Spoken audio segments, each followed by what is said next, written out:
নমস্কাৰ ITH ভ্লগছলৈ অসমবাসীক ঈদুল আজহাৰৰ শুভেচ্ছা জনালোঁ। বেলনা কাটলা জামি মছজিদ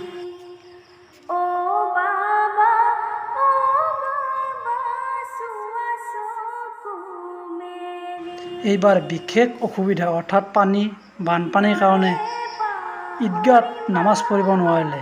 সেইকাৰণে এইবাৰ এই ঠাইতে নামাজ পঢ়িছে। সকলো মানুহে একত্ৰিত হৈ আজি আমাৰ ঈদৰ নামাজ আদায় কৰিছে। সঁচাকৈয়ে বহুত ভাল লাগিছে এইবাৰ ঈদৰ নামাজ পঢ়ি।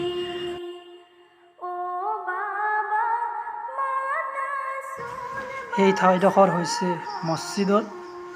এই ঠাইতে এনেকুৱাকৈ খেৰ কাপোৰ টানি কিনে আমাৰ ঈদৰ নামাজ পঢ়া হৈছে।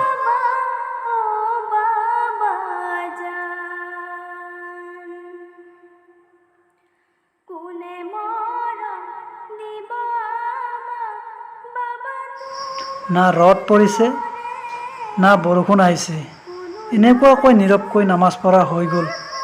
কিন্তু সঁচাকৈয়ে বহুত ভাল লাগিছে। জীৱনত মনত থাকিব এনেকুৱা ঠাইত, এনেকুৱা গছৰ তলত ঈদৰ নামাজ পঢ়িব পালোঁ যে মই নিজৰ কাৰণে সৌভাগ্য বুলি ভাবিছোঁ।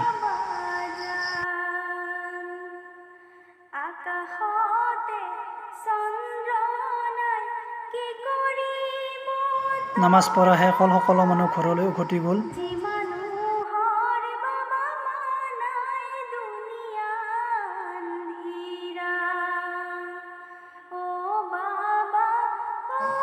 নমস্কাৰ।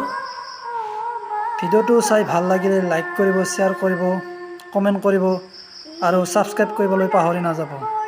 জয় আই অসম।